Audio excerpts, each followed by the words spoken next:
Good morning friends, welcome to smart GK tricks. तो friends, जैसा कि हमने लास्ट लेक्चर में पढ़ा था कि डीसी मशीन का इंट्रोडक्शन क्लास था मेरा वहाँ पे, और कुछ इंपॉर्टेंट पॉइंट आपके लिए हमने बताया था कि व्हाट इज मशीन क्या होती है और टाइप ऑफ मशीन। तो जैसे मैंने बोला था, मशीन एक ऐसी युक्ति होती है, डिवाइस होती है जो दोस्तों रोटेटिंग कर सकते हैं डिवाइस होती है, जो एक प्रकार की ऊर्जा को दूसरी प्रकार की ऊर्जा में कन्वर्ट करती है। या तो ये बोल सकते हैं मशीन एक ऐसी डिवाइस है या युक्ति है जो किसी भी कार्य को सरलता से कम समय में कंप्लीट कर देती है, मैक्सिमम इफिशियंसी के साथ। दोस्तों हम उसको बोलते हैं मशीन।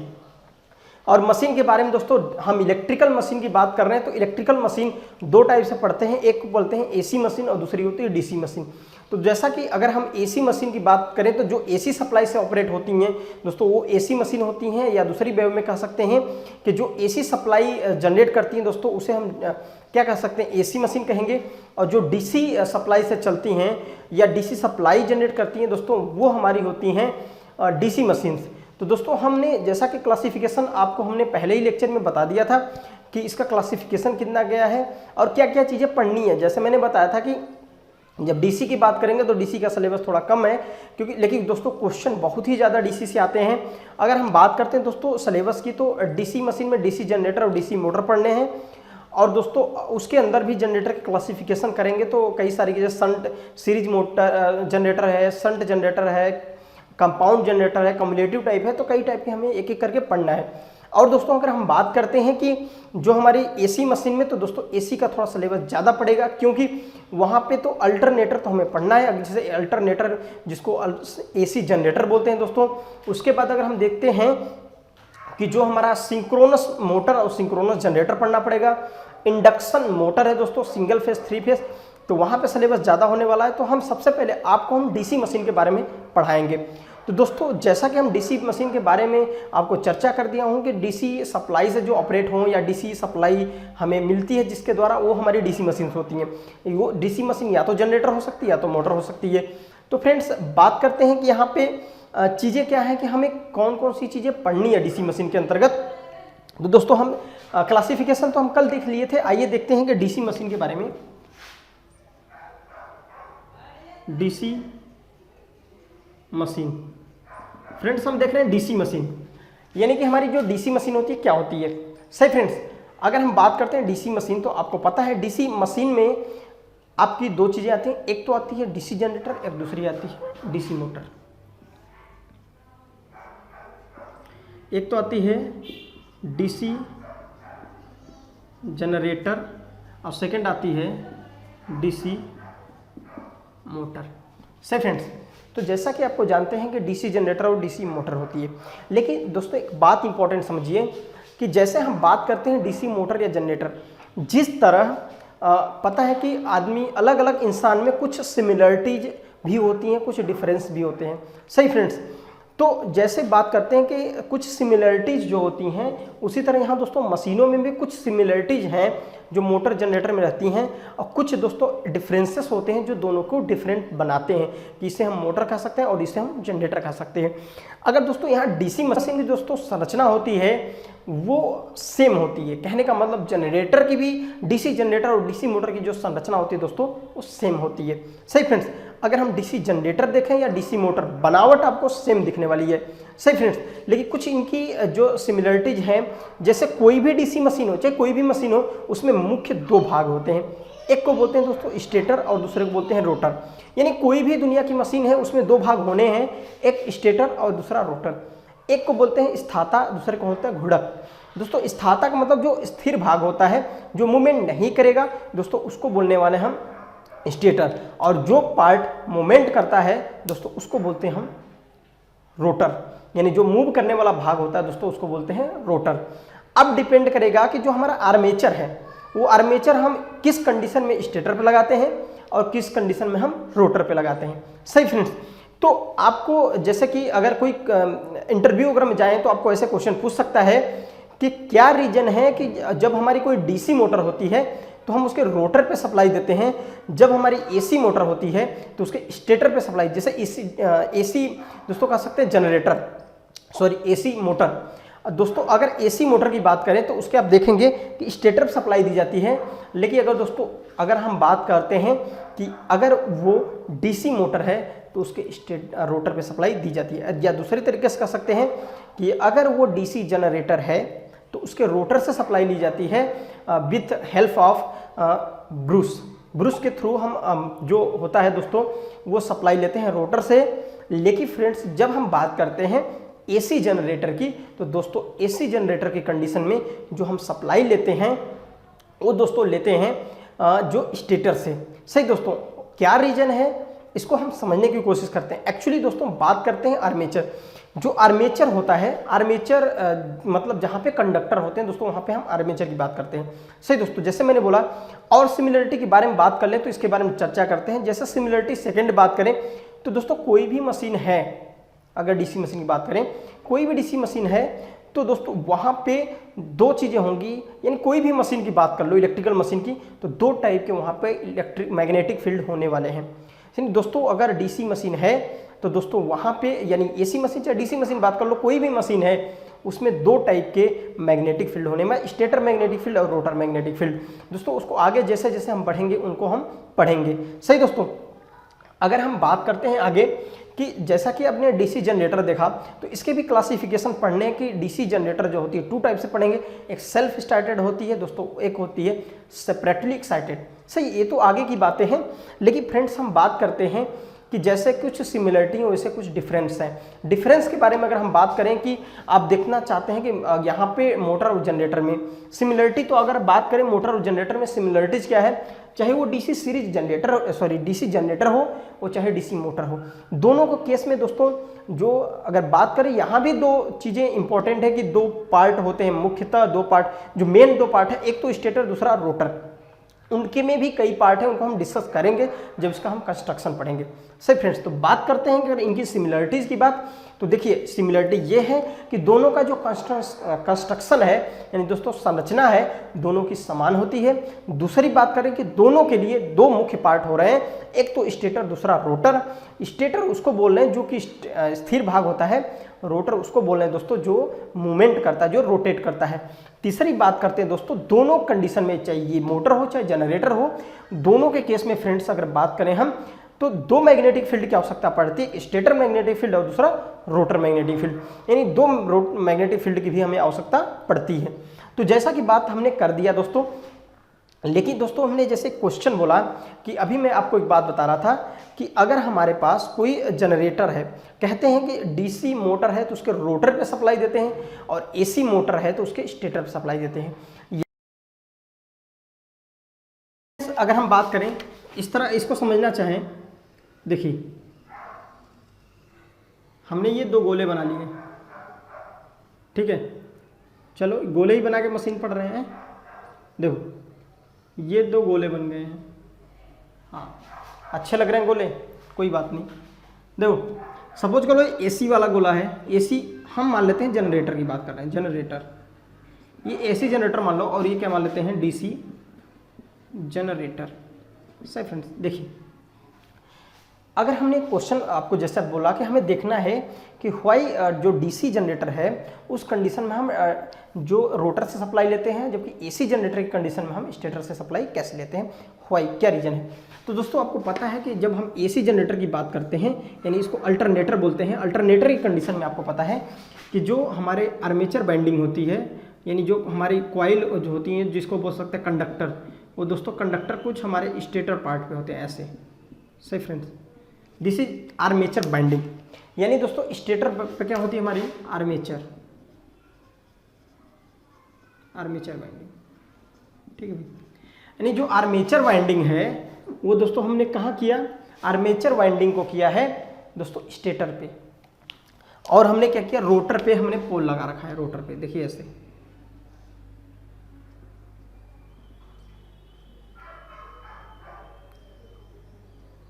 ठीक है, this is north this is south. सही फ्रेंड्स, ये रोटर पे हमने क्या लगा रखा है दोस्तों, इस पे हमने लगा रखा है पोल। एक्चुअली ये पोल दोस्तों कैसे बनते हैं, ये पोल बनते हैं, हमको डीसी सप्लाई बाहर से देनी पड़ती है, वो अलग की बात है कि हमको डीसी सप्लाई देते हैं तो पोल ये बन जाते हैं। ठीक है, अब बात करते हैं ये पोल होता है रोटर पे, यानी मूवमेंट वाला भाग, ये घूमने वाला भाग अगर बात की जाए तो रोटर है, जो मूवमेंट वाला भाग है। और डीसी कंडीशन में दोस्तों क्या देखते हैं कि जब डीसी की बात करते हैं तो कुछ पोल हमको दोस्तों, आपने जैसा कि पढ़ा है वहाँ पे आपने ऐसे बनाया होगा पोल से फ्रेंड्स,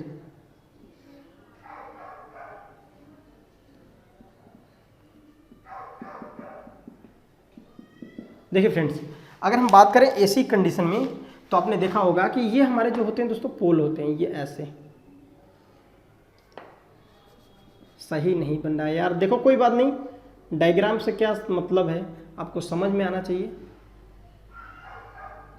सही फ्रेंड, सपोज कर लो, और ये मान लो हमारा क्या है, बीच में रोटर है, शाफ्ट है, शाफ्ट के जस्ट ऊपर कम्यूटेटर है, रोटर मान लो कि पूरी प्रोसेस जो हमने मान लिया रोटर बना दिया, ठीक है, सपोज कर लो। तो देखिए आप जस्ट देखते हैं कि इसके ऊपर लगा होता है ब्रूस, यहाँ पे ऐसे, सही फ्रेंड्स, और इस ब्रूस के द्वारा हम क्या करते हैं, बाहर डीसी सप्लाई लेते हैं। सही फ्रेंड्स, तो देखिए यहाँ कंडीशन क्या है कि जो ब्रूस है दोस्तों, रियल में जो ब्रश होता है वो दोस्तों जो होता है स्टेटर पार्ट होता है, नहीं रोटर पार्ट नहीं होता है। जो होता है कम्यूटेटर की बात करते हैं दोस्तों, वो रोटर पार्ट में आता है। ये ब्रूस इससे टच होता है, जैसे स्पार्किंग होने लगती है ना, जब हम आपको आगे पढ़ाएंगे तो एक एक चीज़ें बताएंगे, आप समझिए यहाँ कंडीशन क्यों ऐसा करते हैं। बिकॉज ऑफ एक रीजन है कि दोस्तों अगर यहाँ पे देखा जाए कि यहाँ पे जो आर्मेचर बाइंडिंग ऐसे करते हैं,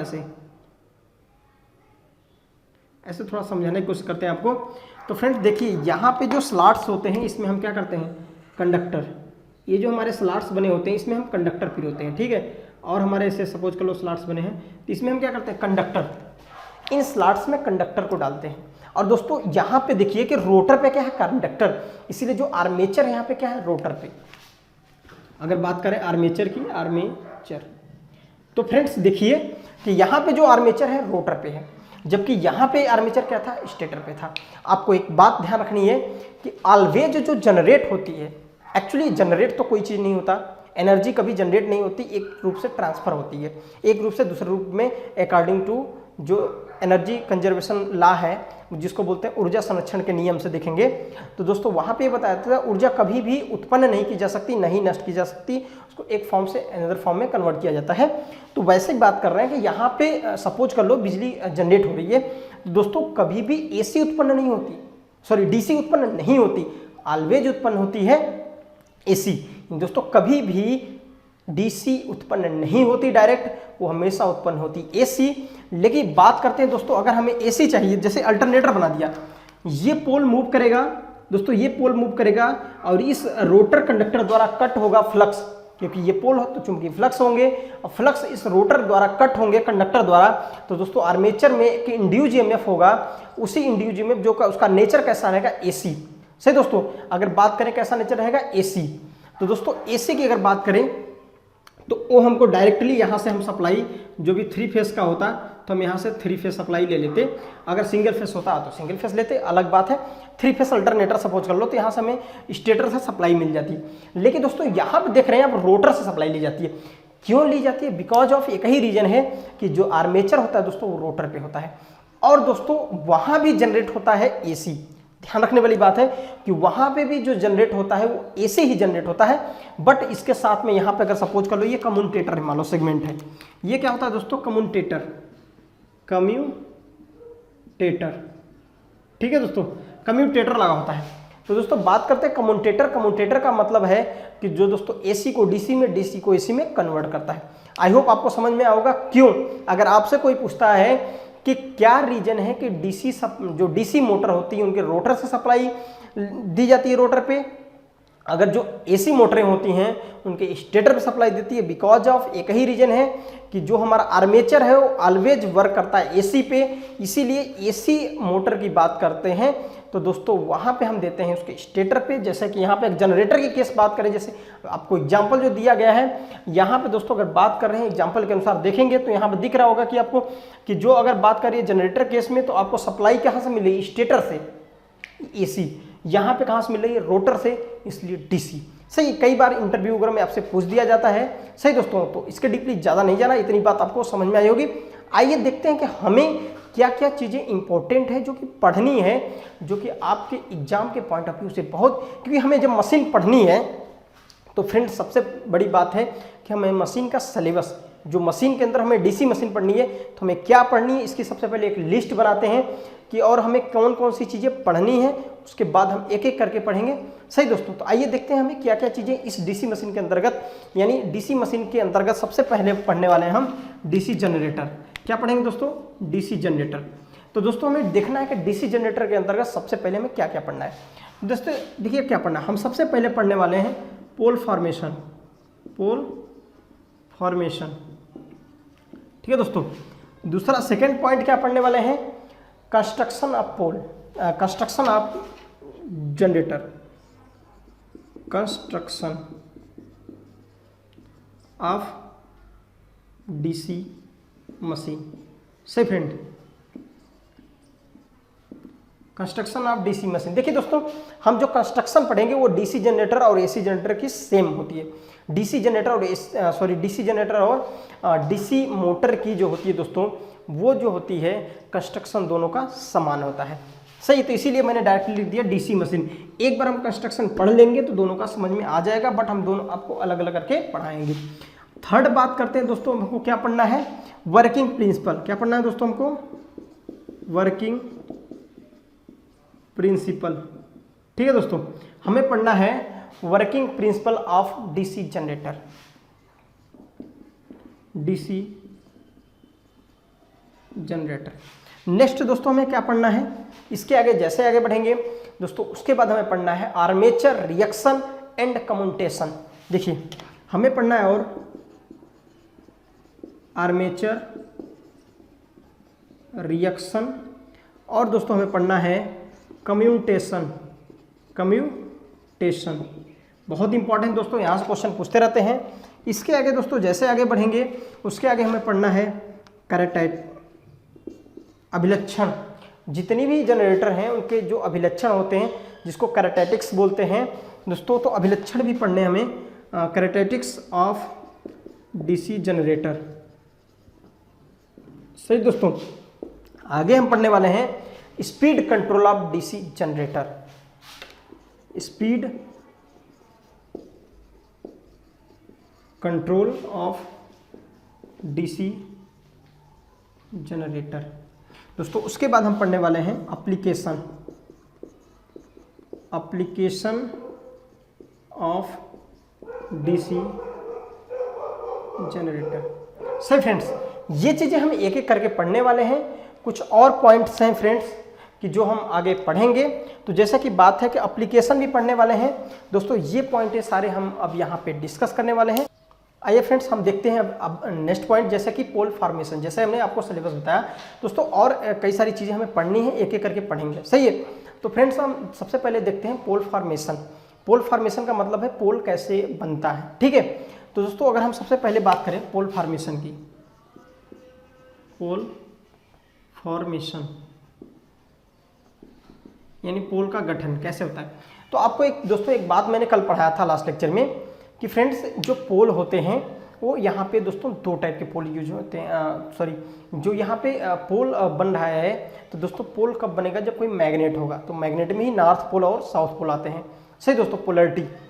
तो बात करते हैं यहाँ पे कौन सा मैग्नेट यूज करते हैं दोस्तों। यहाँ पे जो मैग्नेट यूज करते हैं उसको बोलते हैं इलेक्ट्रोमैग्नेट, यानी विद्युत चुंबक। तो कोई भी इलेक्ट्रोमैग्नेट कैसे यूज करोगे आप? विद्युत चुंबक जिसको बोलते हैं दोस्तों। तो इलेक्ट्रोमैग्नेट जो होता है, जैसे कि हमने बताया था कि ज़्यादातर जो मशीनें, हमने क्यों बताया आपका कल इंपॉर्टेंट था कि जो भी मशीन हम पढ़ने वाले हैं उसमें इलेक्ट्रोमैग्नेट ही यूज होने वाला है। सही फ्रेंड्स, तो जैसे एक मशीन है डीसी मशीन जिसको PMMC, permanent magnet moving coil motor होती है दोस्तों, वहाँ पे परमानेंट मैग्नेट लगाते हैं। और दोस्तों कहीं पे भी मैक्सिमम जगह दोस्तों आपको मिलने वाली है जो कि जो हम पढ़ते हैं दोस्तों वहाँ पे इलेक्ट्रोमैग्नेट। तो इलेक्ट्रोमैग्नेट जो बनता है दोस्तों, उसकी जो पोलरिटी है दो बातों पे डिपेंड करती है। दो कौन कौन सी दो बातें हैं आपको हम बताएंगे। पहले पोल फॉर्मेशन देखते हैं दोस्तों। देखिए, तो आपको पता है कि कोई भी इलेक्ट्रोमैग्नेट है, सही फ्रेंड्स, तो उसमें जैसे हमने बोला, आगे हम देखते हैं पोल फॉर्मेशन।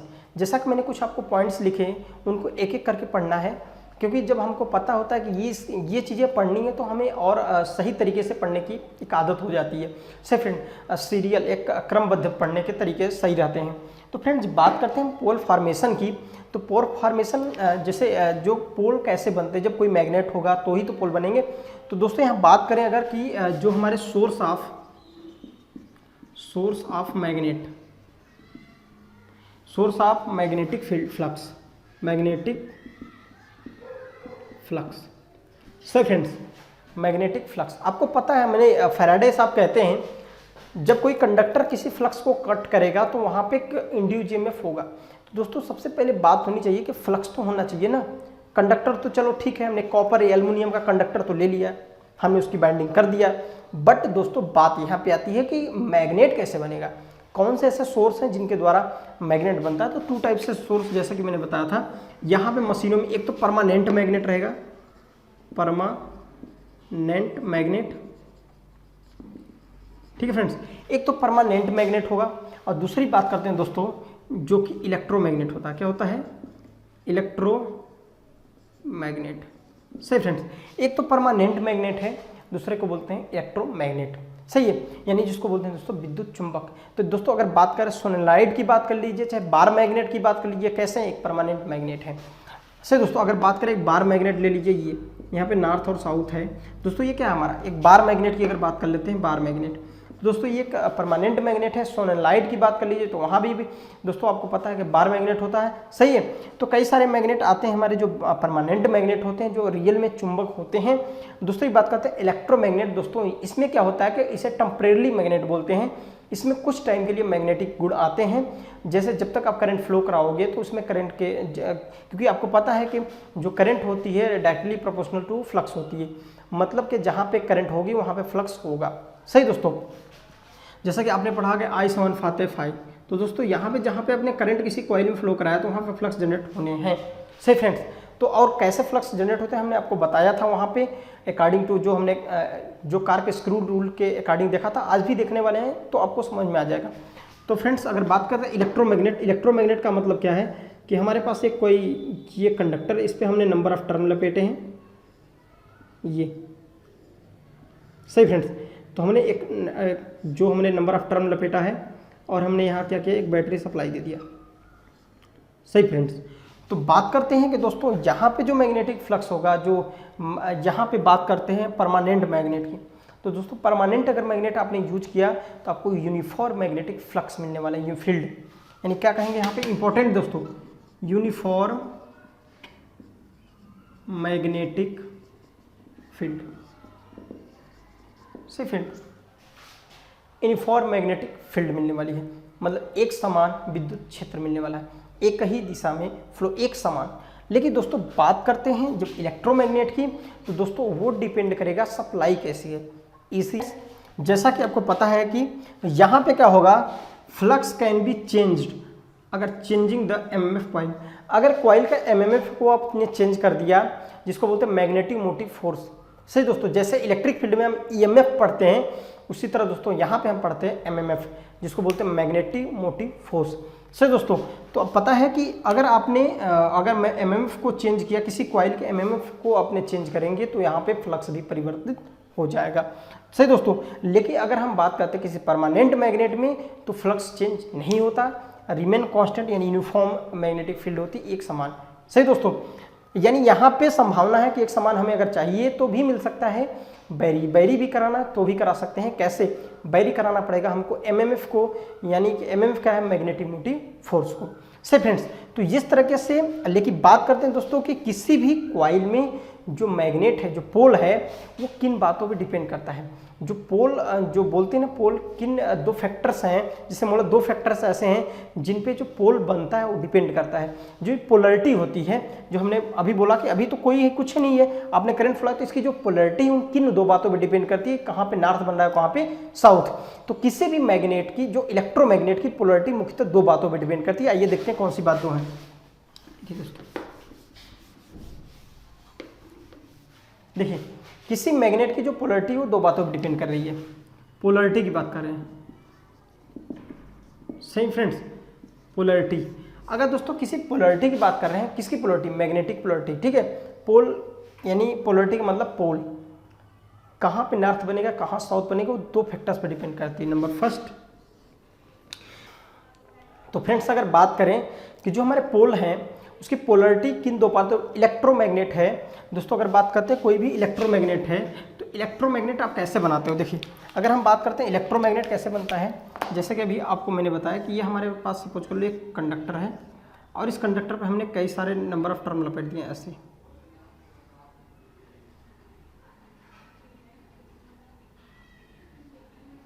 सही फ्रेंड्स, अगर बात करते हैं हमारा एक कंडक्टर है तो दोस्तों एक कंडक्टर अगर ऐसा है तो इसकी जो पोलरिटी है, पोलरिटी का मतलब कहाँ पे नॉर्थ बनेगा और कहाँ पे साउथ बनेगा, ये दो फैक्टर्स पे डिपेंड करेगी। इलेक्ट्रोमैग्नेट की बात कर रहे हैं दोस्तों, परमानेंट मैग्नेट में तो फिक्स होता है।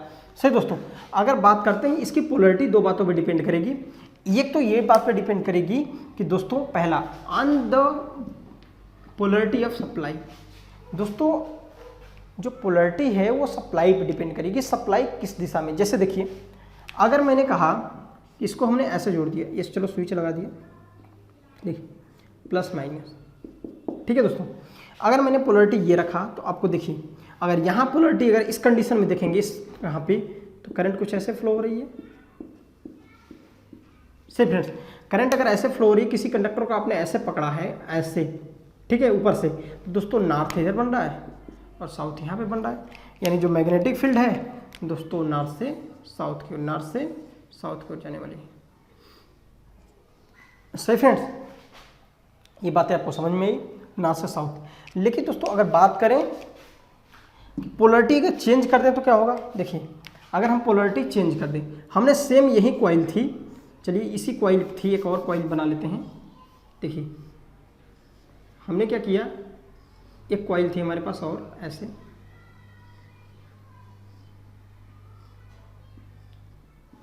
देखिए फ्रेंड्स अब की बार क्या मैं कर रहा हूँ कि पोलरिटी क्या कर रहे हैं, चेंज कर रहे हैं। पोलरिटी किसकी चेंज कर रहे हैं, इसकी सप्लाई सोर्स की, the on the polarity of supply, मतलब कि पहला तो फैक्टर है कि सप्लाई के पोलरिटी डिपेंड करता है। पोलरिटी का मतलब अब इसको चेंज कर देते हैं, सही है, देखिए चेंज करते हैं।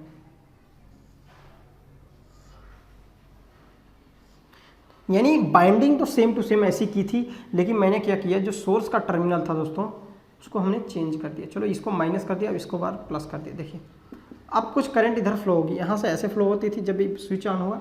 सही फ्रेंड्स, वो अलग बात है, यहाँ भी स्विच लगा सकते हो, ठीक है। अब हमने क्या किया, पोलरिटी चेंज कर दिया, सही है। अब हमने क्या किया, पोलरिटी चेंज कर दिया। तो दोस्तों जब आप पोलरिटी चेंज करेंगे तो देखिए यहाँ पे कंडीशन आपको कुछ लग रहा होगा कि करंट यहाँ से अंदर गई होगी और यहाँ से बाहर निकली होगी। यहाँ जहाँ से करंट जाती है और जहाँ से निकलती है वहाँ डॉट, और जहाँ से करंट जाती है उसको क्रॉस बोलते हैं, ठीक है। तो देखिए जैसे तीर होता है ना दोस्तों, देखिए तीर, तो इसको हेड बोलते हैं, इसको टेल बोलते हैं, टेल। दोस्तों जहाँ से करंट निकलेगी वो देखो टेल, हेड होता है, हेड, ठीक है। मतलब यहाँ से करंट इन हो रही है, मतलब यहाँ से करंट आ रही है, आउट हो रही है। और यहाँ टेल का मतलब जहाँ पे दिखेगा दोस्तों वो होता है करंट वहाँ से इन हो रही है। सही दोस्तों, तो करंट यहाँ से इन हुई है और यहाँ से आउट हुई है, मतलब करंट यहाँ से इन क्रॉस, यहाँ से आउट, यहाँ से इन, यहाँ से आउट, ऐसे ऐसे करंट चलेगी, मतलब कि कुछ ऐसे डायरेक्शन में। सही फ्रेंड, जब करंट का डायरेक्शन कुछ ऐसा होगा तो देखिए जब करंट का डायरेक्शन कुछ ऐसा होगा तो हम इसको कुछ ऐसे पकड़ेंगे। जब आपको पता है कि ऐसे करंट आएगी ना, ऐसे गई और ऐसे बाहर आ रही है यहाँ से, तो ये दोस्तों नॉर्थ इधर साउथ इधर, क्योंकि देखिए फिंगर अंगूठा जो है हमारा इधर साइड बन रहा है। तो दोस्तों देखिए ये बन गया हमारा क्या, नॉर्थ, और ये बन गया हमारा south. This is north, this is south. सही फ्रेंड्स, तो दोस्तों दो फैक्टर्स पे डिपेंड करती है जो मैग्नेट, मैंने बोला ना the polarity of the electromagnet depend on two factor. या तो दोस्तों आप इसके सप्लाई सोर्स की पोलरिटी चेंज कर दीजिए, या तो जी जो आपने binding on the oriental of binding, जो बाइंडिंग किया है उसकी ही कंडीशन चेंज कर दीजिए, यानी बाइंडिंग करने का ही तरीका चेंज कर दीजिए। मतलब बाइंडिंग कुछ ऐसा कर दीजिए, मतलब कि ऐसे, ये हमारी कोई कंडक्टर था, आप बाइंडिंग करने का तरीका जो आपने क्या किया था कि ऐसे लपेटा था, उसको दोस्तों ऐसे करना है, ये देखिए फ्रेंड्स, अब आपकी जो पोलरिटी वो चेंज हो जाएगी। देखिए आपने सप्लाई ने चेंज किया, यहाँ पे क्या किया, जो बाइंडिंग करने का तरीका है उसको ही बदल दिया। यानी अगर बात करें यहाँ पे पहली केस की, अगर बात करें यहाँ पे प्लस मानते हैं, यहाँ पे माइनस दोस्तों, तो देखिए अब यहाँ से कोई करंट जाएगी तो ये करंट अंदर से, यहाँ से अंदर जा रही है, ऊपर से बाहर से आ रही है। यानी कि कहने का मतलब अब यहाँ पे डॉट नीचे बनने वाला है, यानी सॉरी दोस्तों, हाँ अगर बात करें यहाँ से क्रॉस बनने वाला, यहाँ पे डॉट, यहाँ से करंट जाएगी, ऊपर से आएगी ऐसे। सही फ्रेंड, तो इस कंडीशन में दोस्तों क्या होगा कि नॉर्थ इधर बनेगा और साउथ इस साइड बनेगा। सही फ्रेंड्स, तो इस तरह से हम क्या करते हैं कि पोल का जो पोलरिटी उसको चेंज कर सकते हैं। और आपको पता है कि डीसी मशीन की जो अगर स्पीड को चेंज करना हो तो इसको पोलरिटी हमको चेंज करनी पड़ती है। तो दोस्तों जैसे ही हम आगे पढ़ेंगे तो उसकी हम बात करेंगे। सही फ्रेंड्स, अगला पॉइंट हमको देखना है कि डीसी मशीन का दोस्तों अगला हमने बताया था कंस्ट्रक्शन देखेंगे, जो डीसी मशीन की संरचना होती है। तो दोस्तों अगर बात करें कोई भी डीसी मशीन है तो वहाँ पे दो बातें समझनी है, एक तो स्टेटर होता है, दूसरा रोटर होता है। तो देखिए बात करते हैं।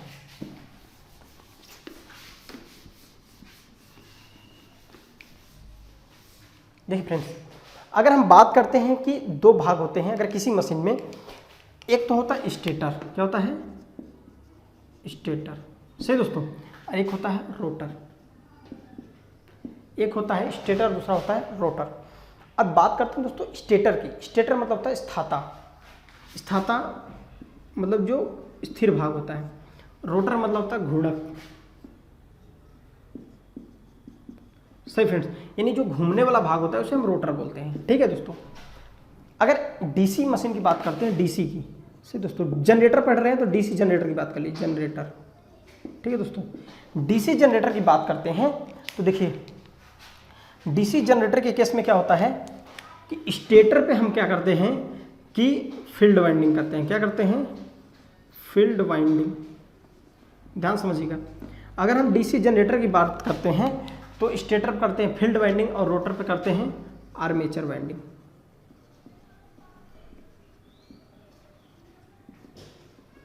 ठीक है फ्रेंड्स, अगर हम बात करेंगे डीसी जनरेटर, क्योंकि हमें अभी जो पढ़ना है डीसी मशीन में डीसी जनरेटर पढ़ना है। अगर दोस्तों डीसी जनरेटर की बात करते हैं तो स्टेटर पे करते हैं फील्ड वाइंडिंग और रोटर पे करते हैं हम आर्मेचर वाइंडिंग। सही दोस्तों, आर्मेचर वाइंडिंग का मतलब हम कंडक्टर की वाइंडिंग, वहाँ कंडक्टर रखते हैं। ठीक है, दूसरी बात दोस्तों हम कहते हैं कि जब डीसी जनरेटर, एसी जनरेटर की बात करते हैं, AC generator.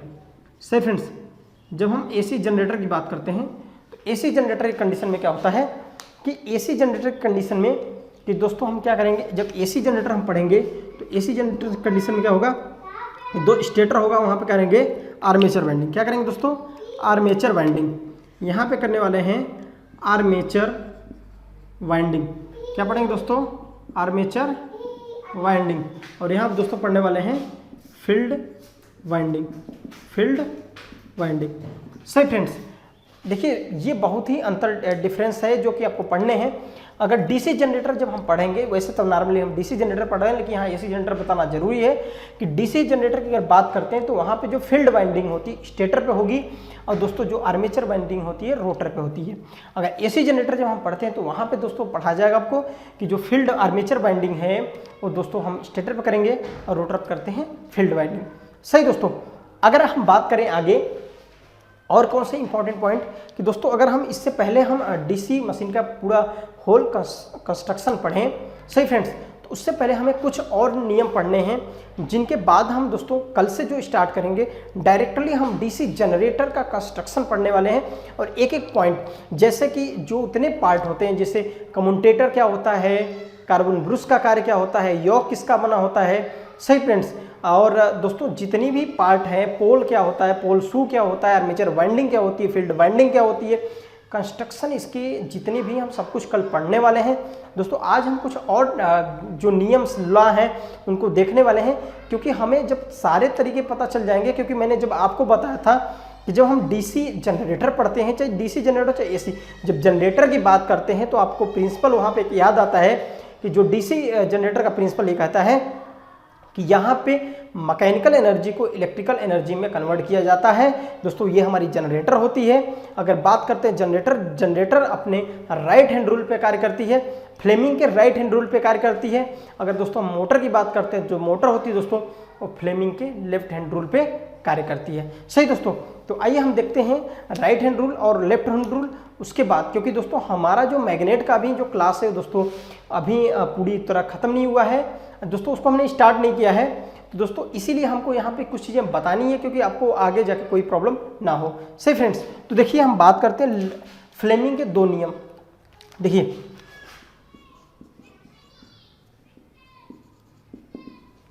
Fleming right hand rule. सही friends, Fleming right hand rule क्या कहता है, राइट का मतलब ये, ठीक है। राइट हैंड रूल फ्लेमिंग का क्या कहता है दोस्तों कि अगर मैंने अपनी तर्जनी, मध्यिका और अंगूठे को इस तरह फैलाए कि तीनों परस्पर मतलब कह सकते हैं 90 डिग्री हो, एक दूसरे के पैरेलल हो। देखो 90 डिग्री हो, ये भी 90 डिग्री हो, यानी अपने तर्जनी, मध्यिका तथा अंगूठे को इस तरह फैलाया जाए कि दोस्तों तीनों क्या हैं, एक दूसरे के परपेंडिकुलर हों, यानी कि 90 डिग्री पे हों।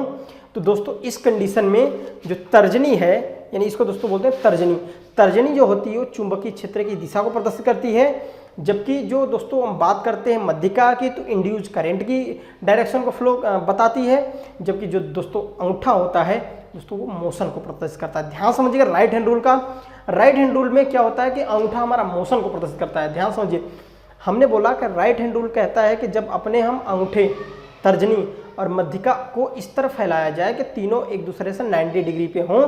तो दोस्तों अगर तर्जनी की बात करें तो तर्जनी क्या है, एक चुंबकीय क्षेत्र की दिशा को प्रदर्शित करती है। दूसरी जो होती है दोस्तों मध्यिका, वो इंड्यूस्ड करंट को प्रदर्शित करेगी। लेकिन दोस्तों अगर बात करें अंगूठा तो ये मोशन को प्रदर्शित करता है। सही फ्रेंड्स, अगर हम बनाना चाहें इसको कि ये हम इस डायग्राम को कैसे बनाएंगे राइट हैंड रूल, देखिए दोस्तों राइट हैंड रूल की बात कर रहे हैं तो राइट हैंड रूल जैसे पढ़ते हैं दोस्तों, देखिए राइट हैंड रूल की बात करें तो दोस्तों देखिए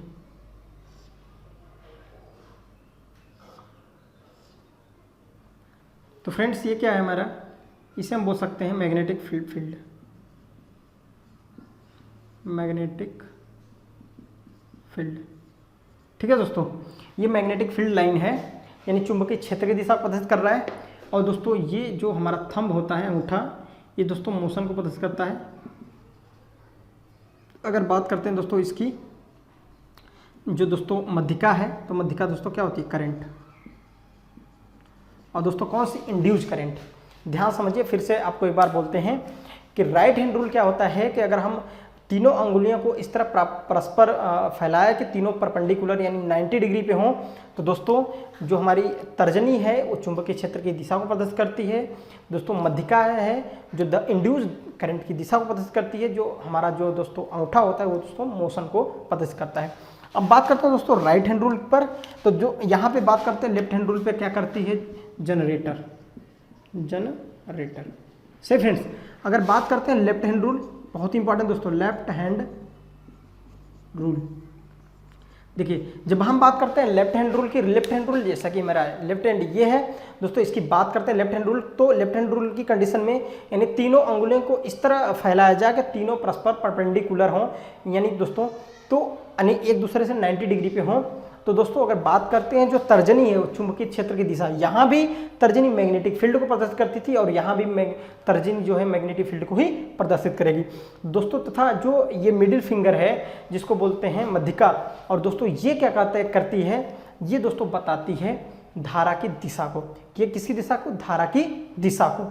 सही है। और तीसरा जो अंगूठा है दोस्तों, ये प्रदर्शित करता है फोर्स को। ध्यान समझिए, मोटर कंडीशन में आपको किसी करंट कैरिंग कंडक्टर को धारा प्रवाह करते हुए चालक को किसी चुंबकीय क्षेत्र में रखेंगे तो वहाँ पे एक फोर्स लगता है। सही, यहाँ से आप पकड़ सकते हैं। तो दोस्तों अगर बात करें लेफ्ट हैंड रूल की तो ये कुछ है। सही फ्रेंड्स, तो लेफ्ट हैंड रूल में अगर बात करें तो दोस्तों ये हमारा क्या होता है, जो तर्जनी होती है दोस्तों, हम बोलते हैं तर्जनी। ठीक है, जो तर्जनी है तो दोस्तों ये किसको, मैग्नेटिक फील्ड। सही फ्रेंड्स, अगर बात करें क्या है, करंट को, कौन सी करंट? करंट कैरिंग कंडक्टर में कोई करंट कैरी कर रही है, धारा प्रवाह करते हुए जो करंट होती है, ठीक है, धारा प्रवाह वाली, यानी मोटर कंडीशन में। और दोस्तों ये बात करते हैं तो किसको फुर्दपद करता है? फोर्स को। देखिए ये होता है हमारा दोस्तों लेफ्ट हैंड रूल। फिर समझिए लेफ्ट हैंड रूल क्या होता है, यानी तीनों अंगुलियों को इस तरह फैलाएंगे, तीनों परस्पर 90 डिग्री हों। तो दोस्तों अगर बात करें तर्जनी जो है चुंबकीय क्षेत्र की दिशा को, तथा अगर बात करें मध्यिका की तो धारा की दिशा को प्रदर्शित करती है। जो दोस्तों अगर अंगूठा की बात करें तो उस पर लगने वाले फोर्स को प्रदर्शित करता है। ये था हमारा क्या? Left hand rule. जो मोटर होती है दोस्तों इसी कॉन्सेप्ट कार्य करती है लेफ्ट हैंड रूल पे। तो आई होप आपको समझ में आया होगा दोस्तों। तो आइए देखते हैं आगे, हम कुछ और पॉइंट पढ़ते हैं। जैसे कि यहाँ पे सबसे इंपॉर्टेंट बात है पढ़ने वाली, वो फैराडे लॉ। क्योंकि दोस्तों आप फैराडे का नियम समझेंगे तभी जाकर आपको समझ में आने वाला है कि जो आप आगे सारी कुछ चीज़ें जो इलेक्ट्रोमैग्नेट के बारे में पढ़ने वाले हैं, इलेक्ट्रोमैग्नेटिक इंडक्शन का जो सिद्धांत देने वाले जो साइंटिस्ट हैं उनका नाम है फैराडे साहब। तो आइए देखते हैं फैराडे लॉ क्या कहता है। उसके बाद दोस्तों हम कल से जो है अपना लेक्चर है प्रॉपर स्टार्ट कर देंगे, जो कह सकते हैं मशीन के यानी कंस्ट्रक्शन पढ़ने वाले हैं। एक एक पॉइंट पढ़ेंगे दोस्तों, जैसे यॉक किसका बना होता है, और दोस्तों पोल क्या होता है, ये कम्यूटेटर क्या होता है, उसका वर्क क्या होता है, वो किस चीज़ से बना होता है। उसके बाद वर्किंग प्रिंसिपल पढ़ने वाले हैं। तो एक एक करके दोस्तों पढ़ेंगे। दोस्तों आइए देखते हैं फैराडे लॉ।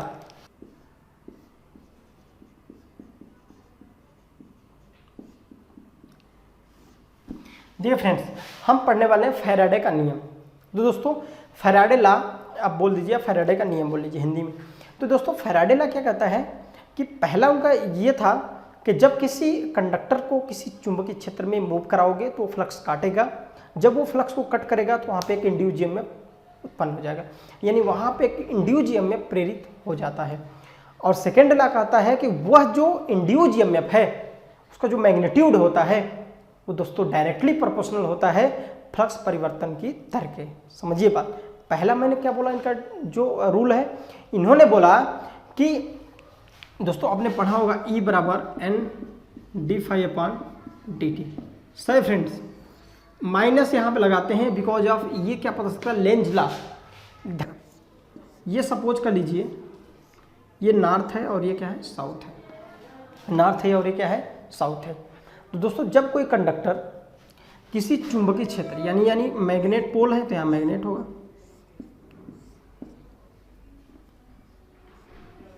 देखिए ये पोल है तो यहाँ मैग्नेट होगा। सही फ्रेंड्स, तो दोस्तों बात करते हैं कि अगर ये पोल है, अगर मैग्नेटिक फील्ड है और इस मैग्नेटिक फील्ड हमने क्या किया, किसी कंडक्टर को रख दिया ऐसा। देखिए फ्रेंड्स, ये मेरा कोई कंडक्टर है। सही फ्रेंड्स, अगर बात करते हैं ये मेरा कोई कंडक्टर है और इसको मैंने क्या किया कि इसको मूव कराया, रोटेट कराया। तो पता है एक फैराडे साहब क्या कहते हैं, जब किसी कंडक्टर को किसी मैग्नेटिक फील्ड में आप मूव कराओगे यानी दोस्तों उसको घुमाया जाएगा तो फ्लक्स को कट करता है। क्या करता है, फ्लक्स को कट करता है। जब वो फ्लक्स को कट करेगा तो वहाँ पे एक इंड्यूस ईएमएफ उत्पन्न हो जाएगा। ध्यान से, पहला नियम है कोई भी कंडक्टर चुंबकीय फ्लक्स को कट करेगा तो वहाँ पे एक प्रेरित विद्युत वाहक बल उत्पन्न हो जाता है। और इनका सेकेंड लॉ यहीं से स्टार्ट होता है कि जो इंड्यूस ईएमएफ है वो डायरेक्टली प्रोपोर्शनल होता है। जो इंड्यूस ईएमएफ का मैग्नीट्यूड है वो डायरेक्टली प्रोपोर्शनल होता है फ्लक्स परिवर्तन की दर के। समझिए बात, फ्लक्स परिवर्तन की जो लिंकेज फ्लक्स है, लिंकेज फ्लक्स, ठीक है, लिंक अलग चीज होता है, लिंकेज फ्लक्स के परिवर्तन के समानुपाती होता है। दोस्तों फैराडे का नाम जब भी नियम आता है तो E बराबर minus N D phi upon D T का प्रयोग करते हैं। यहाँ पे माइनस के ऊपर लगाया गया बिकॉज ऑफ लेंज लॉ हम पढ़ेंगे जब आगे, जैसे जैसे दोस्तों पढ़ते चलेंगे तो वहाँ बताएंगे। लेंज साहब कहते हैं कि लेंज की बात करते हैं, इन्हें किसने बताया, लेंज ने। ठीक है दोस्तों, लेंज साहब का नियम है कि जो चीज़ जिससे उत्पन्न होती है, सही है, यानी उत्पन्न ईएमएफ यानी सप्लाई, मेन सप्लाई का विरोध करती है, दूसरे दोस्तों क्या बोलते हैं, लेंज का नियम। सही दोस्तों, तो बात करते हैं ये फैराडे का नियम। तो फैराडे का इलेक्ट्रोमैग्नेटिक इंडक्शन जो कि आपने पढ़ा है, तो आपने जैसे देखा कि जैसे कि अब बात करते हैं इंड्यूस्ड ईएमएफ कितने टाइप से हो सकता है। एक नई चीज़ें देखते हैं दोस्तों, इंड्यूस्ड ईएमएफ। देखिए फ्रेंड्स, अब बात करते हैं इंड्यूस्ड ईएमएफ भी दो टाइप से हो सकता है। एक बोलते हो स्टैटिक इंड्यूस्ड ईएमएफ, क्या बोलते हैं, स्टैटिक इंड्यूस्ड ईएमएफ, दूसरे को बोलते हैं दोस्तों डायनामिक इंड्यूस्ड ईएमएफ। सही फ्रेंड्स, यानी जो इंड्यूस्ड ईएमएफ है वो भी दो तरीके से हो सकता है, एक को बोलते हैं डायनामिक, दूसरा बोलते हैं स्टैटिक। स्टैटिक मतलब जो उसमें कोई घूमने वाला या रोटेट करना पार्ट ना हो। यहाँ पे दोस्तों दो तरीके से मैग्नेटिक जो हमारा ईएमएफ उत्पन्न होता है, एक को बोलते हैं सेल्फ, दूसरे को बोलते हैं म्यूचुअल। दोस्तों जैसे कि ट्रांसफार्मर की प्राइमरी वाइंडिंग में सेल्फ इंडक्शन पढ़ते हैं और सेकेंडरी वाइंडिंग में क्या पढ़ते हैं, म्यूचुअल इंडक्शन पढ़ते हैं। सही फ्रेंड्स, लेकिन मशीनों में हम जो कि मोटर जनरेटर पढ़ रहे हैं वहाँ पे रोटेटिंग इंड्यूस्ड ईएमएफ की हम बात करते हैं। सही फ्रेंड, तो रोटेटिंग ईएमएफ जैसा कि हमने बताया कि यहाँ पे अगर कोई रोटेटिंग पार्ट है वो किसी मैग्नेटिक फील्ड में रोटेट कराएंगे तो चुंबकीय फ्लक्स को कट करेगा। जब वो चुंबकीय फ्लक्स को कट करेगा तो वहाँ पे दोस्तों एक ईएमएफ जनरेट हो जाता है। तो आई होप आपको समझ में आएगा। फैराडे साहब का दो नियम फिर सुनिए कि फैराडे साहब कहते हैं कि जब किसी कंडक्टर को किसी चुंबकीय क्षेत्र में मूव कराते हैं तो फ्लक्स को कट करता है, तो वहाँ पे एक इंड्यूस्ड ईएमएफ प्रेरित हो जाता है। दोस्तों वह जो प्रेरित इंड्यूस्ड ईएमएफ है, सेकेंड लॉ क्या कहता है कि प्रेरित विद्युत वाहक बल का जो मैग्नीट्यूड होता है वो दोस्तों डायरेक्टली प्रोपोर्शनल होता है द लिंकेज ऑफ फ्लक्स परिवर्तन की दर के समानुपाती होता है। फ्लक्स परिवर्तन की दर के समानुपाती होता है और इसको इस फार्मूले द्वारा आप प्रदर्शित कर सकते हो। तो ये था हमारा फैराडे लॉ। और दोस्तों जहां मोटर, जनरेटर, ट्रांसफार्मर जहां भी पढ़ेंगे फैराडे साहब आपके साथ चलने वाले हैं।